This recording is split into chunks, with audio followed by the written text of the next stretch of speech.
Christian nationalism strikes at the heart of the foundational ideas of what religious freedom means and how it's protected in this country.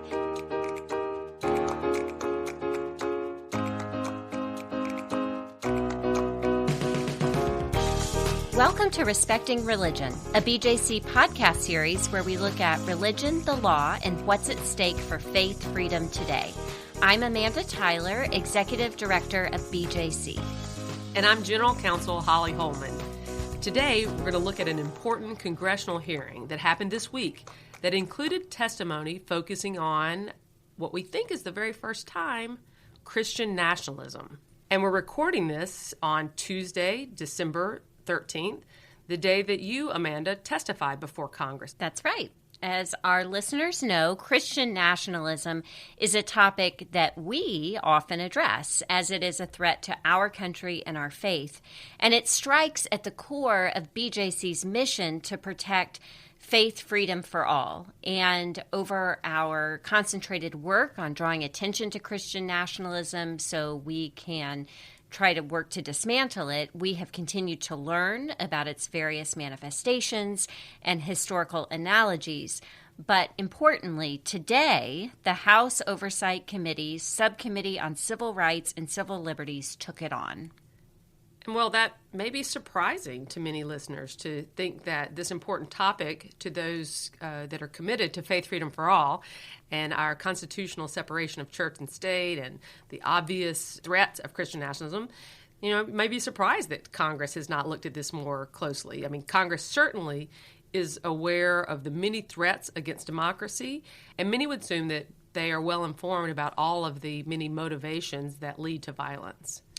Maybe so, and I think they were properly focused on white supremacist violence and how much of a threat that is to our society and particularly to the individuals and the families directly impacted by that violence, and wanted to keep the attention appropriately there. But I think also when it comes to Christian nationalism, they feel they don't have the expertise on the topic. And we know it is a nuanced topic. There is a lot of confusion about Christian nationalism. We're still working to get a common understanding and definition about what it is. That's right. Out into the public conversation. And I think that Congress is sometimes hesitant to talk too much about religion. Right. And, they're there a are little obvious reasons, maybe. Yeah, I think they're worried about wrong. You could get it wrong. Yeah, and alienate voters and constituents along the way. But this invitation to present to Congress came out of some particular interactions and relationships that we've built, in particular with Representative Jamie Raskin, who represents a district in Maryland, right outside of Washington, D.C., His background is as a constitutional law professor, and he chairs this particular subcommittee. And he has shown an interest in learning more about Christian nationalism. In addition to chairing the subcommittee, Representative Raskin also co-chairs with Representative Jared Huffman of California the Congressional Free Thought Caucus, and they have invited me and others who work on Christian nationalism to present to their caucus, including in March of this year to present the BJC and Freedom from Religion Foundation's report on Christian nationalism and how it influenced the January 6th attack on the Capitol, including in the events leading up to it.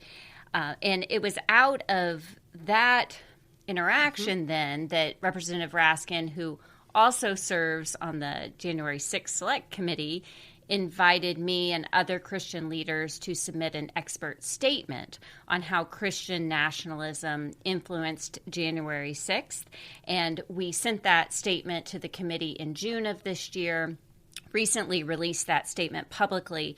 And Jack Jenkins and Emily McFarland Miller for Religion News Service wrote a story about that statement, which we will link in show notes, and we will also link in show notes the complete text of that letter that went to the January 6th committee. Yeah, I think we really appreciate the leadership of Chairman Raskin.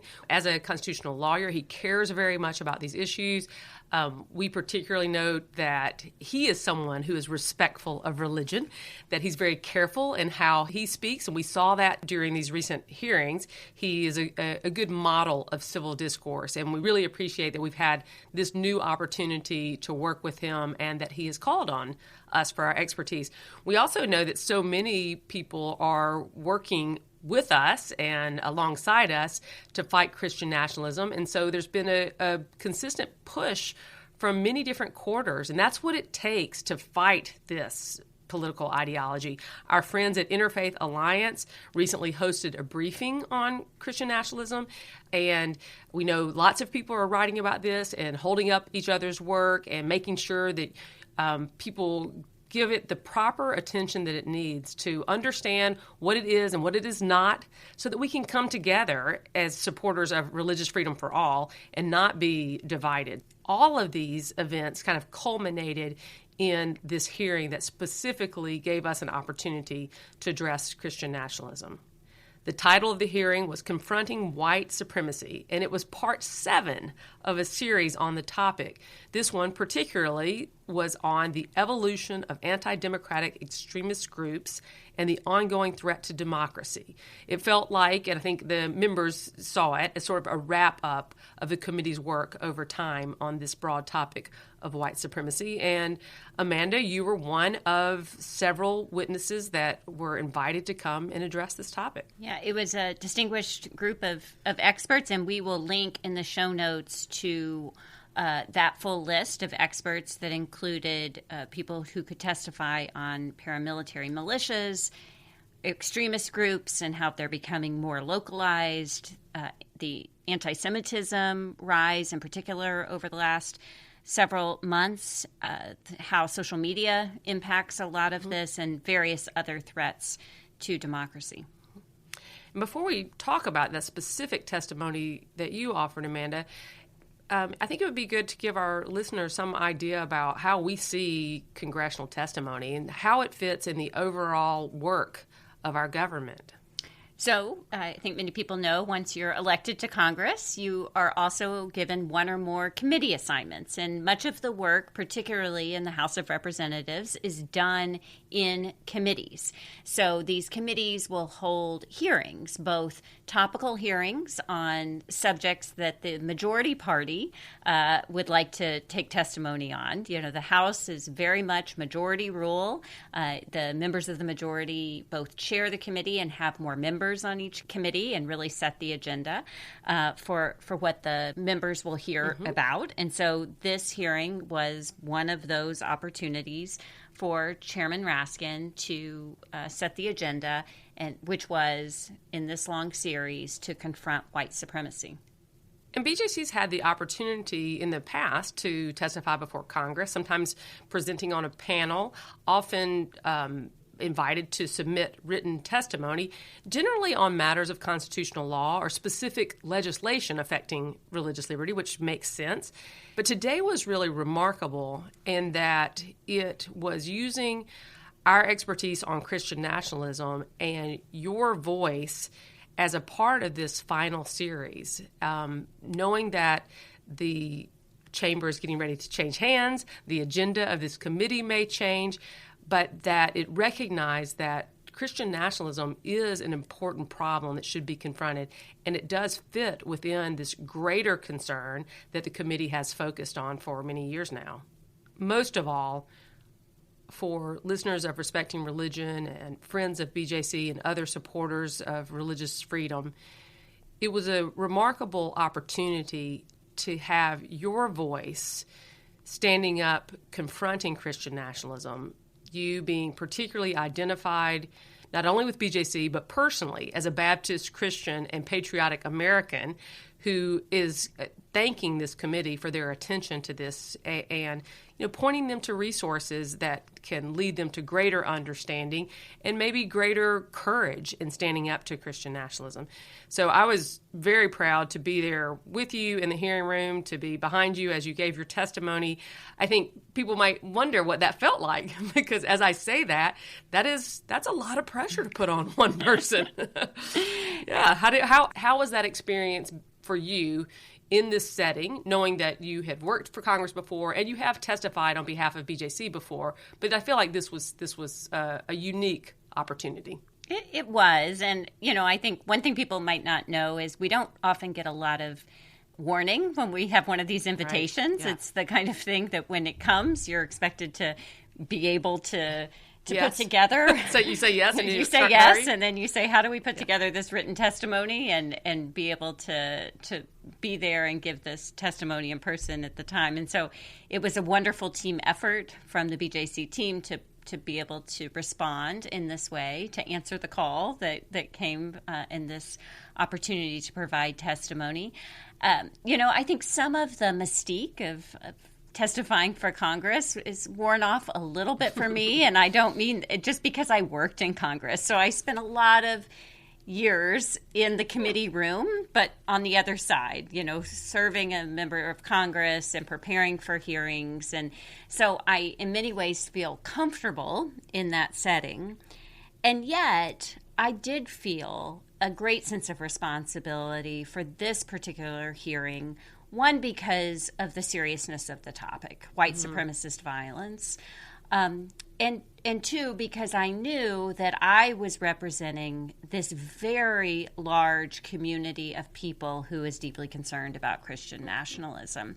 Not just the community of Christians against Christian nationalism that we have been working to build, this network of individuals who are concerned about the topic, but also this fantastic community of concerned scholars and researchers and advocates and theologians and journalists who have been devoting their life's work to drawing more attention to Christian nationalism. And there was one invitation to the hearing today, so I felt a sense of trying to represent this great body of work that we are all putting into this. And that's a lot to do in 5 minutes, Holly. That's right. Oh, we didn't say that. Yeah, the written testimony you have, you can put in a good 14, 15 pages, and you can offer some kind of deep thoughts and some good resources and all. But yeah, the spoken testimony, you're limited to 5 minutes. Yeah. And you want to give it your best shot, as hopefully people are watching on C-SPAN, or we know it's recorded and they'll see it later. Yeah. So when I was looking at those 5 minutes and what am I trying to accomplish, I had 3 main goals. One, to explain the connection between Christian nationalism and white supremacy, because that, after all, was the topic of the hearing at hand. Why we were invited. Right. 2, to explain the threat that Christian nationalism poses to religious freedom for all. That is our expertise at BJC and the focus of our Christians Against Christian Nationalism campaign. And 3, to say boldly, and as often as I could, that opposition to Christian nationalism is not opposition to Christianity. I think that fear is one reason that more members of Congress are not speaking out against Christian nationalism. And I thought that one reason I was invited to provide this testimony was to explain, as a Baptist leader and constitutional lawyer, why Christian nationalism was a threat to our faith and to our country.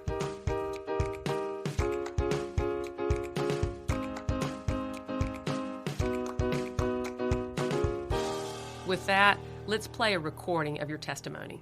Now we'll hear from Amanda Tyler, the Executive Director of the Baptist Joint Committee for Religious Liberty. Welcome. Well, good morning, Chairman Raskin and Ranking Member Mace and other members of the subcommittee. I'm Amanda Tyler, Executive Director of the Baptist Joint Committee for Religious Liberty. As a faithful Christian and a patriotic American, I am honored to be here this morning to offer testimony about the connection between Christian nationalism and white supremacy, why Christian nationalism must be addressed, and why I believe Christians have a special responsibility to address the harms of Christian nationalism. BJC has a long and consistent record of defending religious freedom for all, supporting both of the First Amendment's religion clauses, the no establishment and free exercise clauses. We chaired the coalition that pushed for passage of RFRA. In July 2019, BJC launched Christians Against Christian Nationalism. It's a grassroots project of Christians from every congressional district in the country who oppose the rise of Christian nationalism and its threat to our faith and our country. Christian nationalism is a political ideology and cultural framework that seeks to merge American and Christian identities. It suggests that real Americans are Christians and that true Christians hold a particular set of political beliefs. The Christian in Christian nationalism is more about ethno-national identity than religion. Christian nationalism is a gross distortion of the Christian faith that I and many others hold dear. Opposition to Christian nationalism is not opposition to Christianity, and a growing number of Christians feel a religious imperative to stand against Christian nationalism. Christian nationalism uses the language, symbols, and imagery of Christianity. In fact, it may look and sound like Christianity to the casual observer. However, closer examination reveals that it uses the veneer of Christianity to point not to Jesus the Christ, but to a political figure, party, or ideology. Christian nationalism often overlaps with and provides cover for white supremacy and racial subjugation. It creates and perpetuates a sense of cultural belonging that is limited to certain people associated with the founding of the United States, namely native-born white Christians. Christian nationalism is not patriotism. Patriotism is a healthy love of country. Nationalism is an allegiance to country that demands supremacy over all other allegiances. Christian nationalism relies on a cherry-picked and misleading version of an American history in order to thrive. The Christian nation myth must downplay or ignore the role of indigenous communities, Black Americans, immigrant populations, religious minorities, secular Americans, and all others who undercut the false narrative that the U.S. is special because it was founded by and for white Christians. But the myth of a Christian nation is worse than just bad history. It undermines and contradicts the U.S. Constitution, specifically the prohibition in Article 6 against religious tests for public office, one of the truly revolutionary aspects of the Constitution that laid the foundation for the U.S. being a faith freedom nation. As a Baptist, I became a leader in the fight against Christian nationalism because of my increasing alarm about the violence it has inspired at our country's houses of worship. Mother Emanuel AME Church in Charleston, Tree of Life Synagogue in Pittsburgh, Chabad of Poway near San Diego. As recently as earlier this year at the Top Supermarket in Buffalo, Christian nationalism inspired white supremacist violence in public spaces. Christian nationalism helped fuel the attack on the U.S. Capitol on January 6th, uniting disparate actors and infusing their political cause with religious fervor. We applaud this committee's sustained work to confront white supremacy and investigate its myriad causes. Understanding Christian nationalism is imperative to both dismantling white supremacy and preserving religious freedom for all. Christianity does not unite Americans. Our belonging in American society must never depend on how we worship, what we believe, or how we identify religiously. Do not allow anyone to say that confronting Christian nationalism is somehow anti-Christian.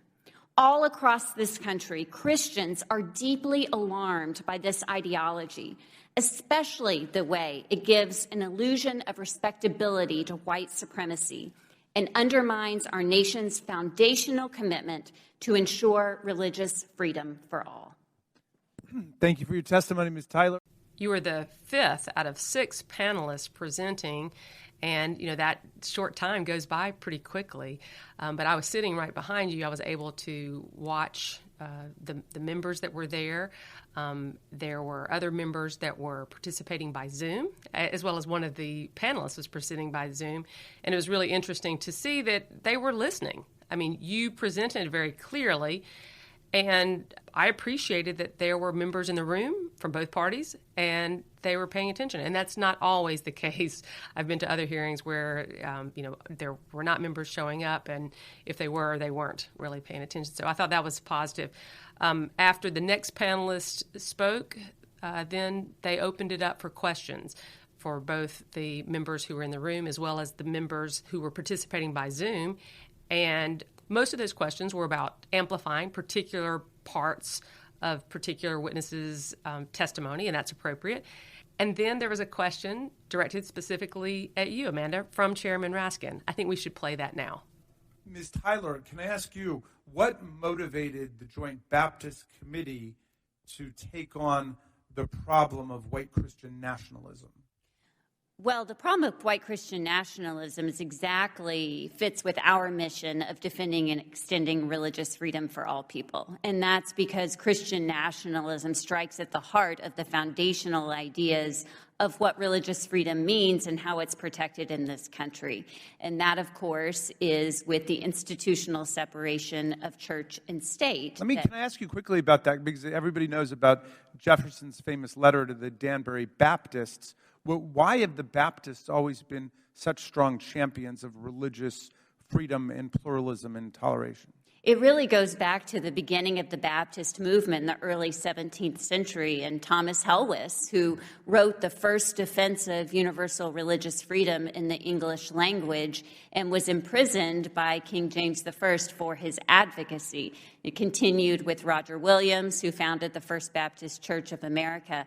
What unites these early Baptist advocates with modern-day advocates like me and others at the Baptist Joint Committee is our theological commitment to soul freedom and our living out of Jesus' command to love our neighbors as ourselves. We protect the religious freedom of our neighbors as we protect our own religious freedom. And we do it in our constitutional democracy by defending the First Amendment. Well, thank you for your testimony and thank you for your work. Well, I don't know that is the question that I would have guessed would be asked of you, but he certainly set you up to speak well within your area of expertise. And on behalf of BJC, I know it was an answer that made people proud. I think Chairman Raskin has heard, and maybe more people know in general, oh yeah, there's some kind of connection between Baptist and religious freedom, but you took him all the way back. And so that was really enjoyable to hear your good, strong statement that we come to this truthfully and historically and with some long-standing interest in the topic that carries over. And I loved the way you connected historical figures to present-day expressions of the importance of religious freedom. And at that point, I was seeing some nodding in the room, as well as, I think, a few light bulbs turned on. I also liked the opportunity, and he really did kind of toss me a softball there for me to ask me this question, but to offer theology in a congressional hearing. I think that's an example, because that's exactly what he was asking me, that question, why do Baptists care about this topic? I found that to be a way to model faith-based advocacy in the public square. Yeah. I specifically could bring my Baptist identity into that hearing room. That's one reason I was invited to give this testimony, without pushing for my theology to be made the law of the land by this committee. And that's exactly what we're trying to teach at Christians Against Christian Nationalism. And it fits so perfectly with the American civics lesson that I think the committee was dedicated to, at least that Chairman Raskin is dedicated to, in affirming religious freedom and seeing Christian nationalism as a threat, not only obviously to religious freedom, but a threat to our democracy and part of this great concern about white supremacy and violence. And I do want to commend the entire hearing to our listeners. I think it's a vital topic. I learned quite a bit in listening to the perspectives from the other panelists there, and we will link in the show notes to the entire hearing.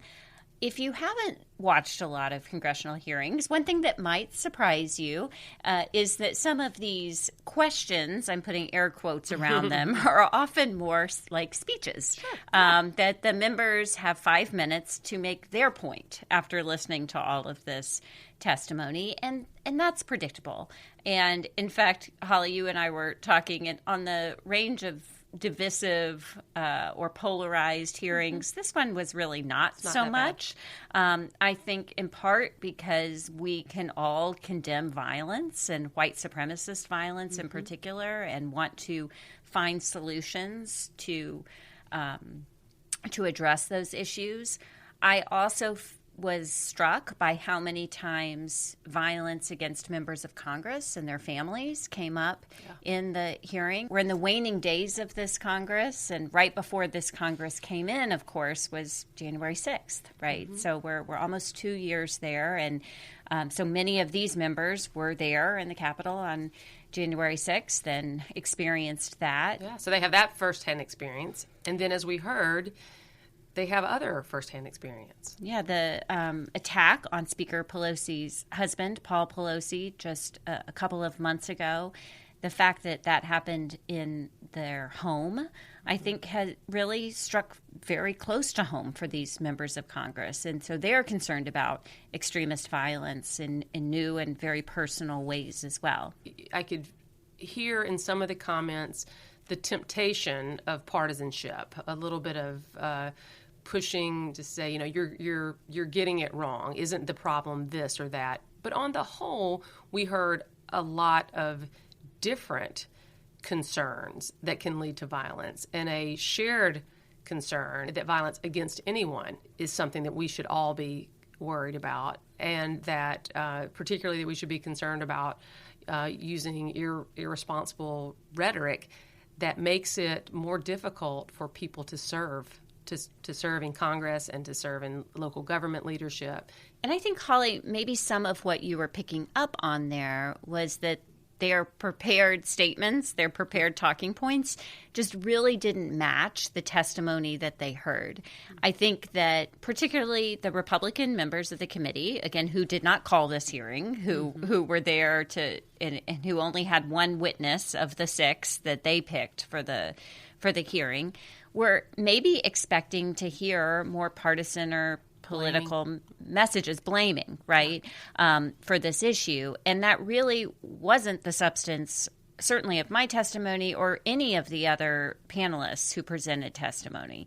They were talking more about the underlying causes of white supremacy and bigotry and violence and paramilitary groups and extremism. And they were urging for action. They were calling on Congress to do something about it. A common theme was that we have to recognize it, to act, that you can't let things fester. You can't ignore things, that maybe the danger is even greater now that things have become more decentralized and a lot of push toward local level organizing. Yeah, and I thought one of the most impactful moments in the hearing was when Orrin Siegel of the Anti-Defamation League said, we are all victims of white nationalism, that we have this unity of purpose in opposing a common enemy that should overcome our partisan divides. And so there was some effort, I think, to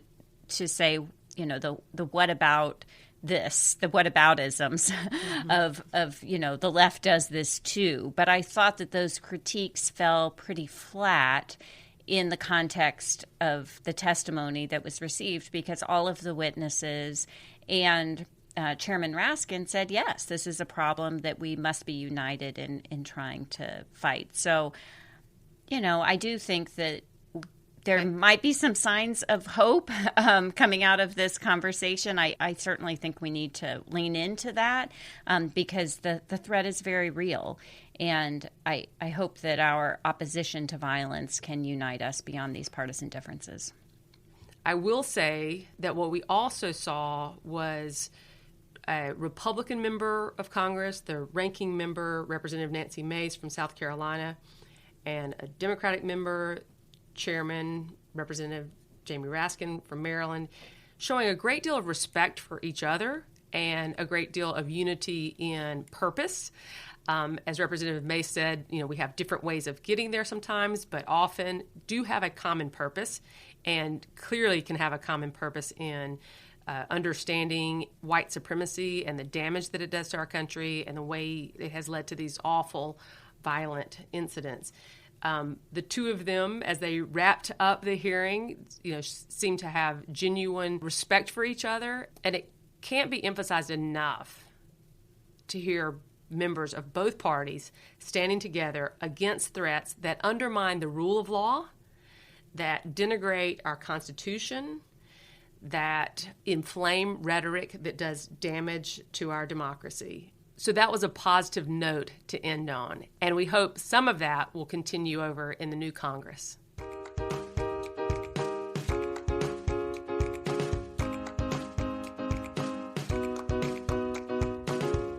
This is the end of the first half of the season, and this is our last Respecting Religion episode before the end of the year.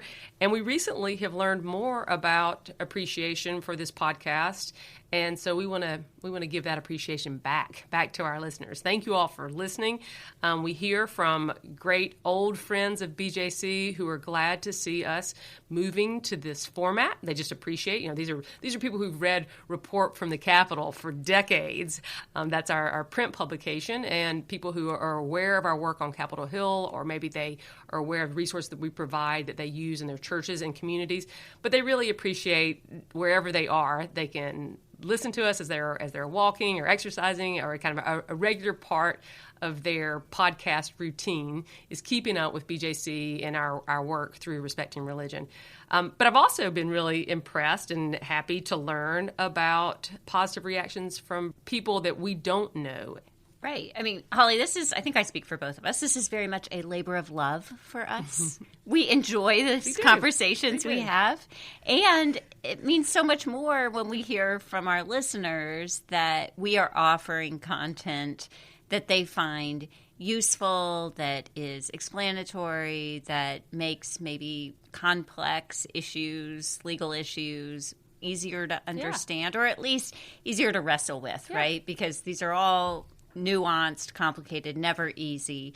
But we try to talk about them in common terms and also in respectful terms, of course, on Respecting Religion. And so we were excited to get our Spotify Wrapped numbers. Now, remember, Respecting Religion is wherever you get your podcasts. And as our producer likes to tell us, Sherilyn says, if it's not where you get your podcast, let us know and we'll put it there.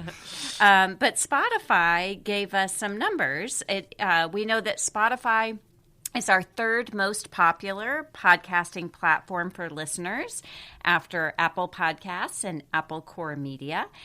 And we also learned that we are in the top 20% of creators in the news category for the content that we've put on Spotify. I mean, that's in the news category, and that was news to us. It was. So we're putting good content out for our listeners.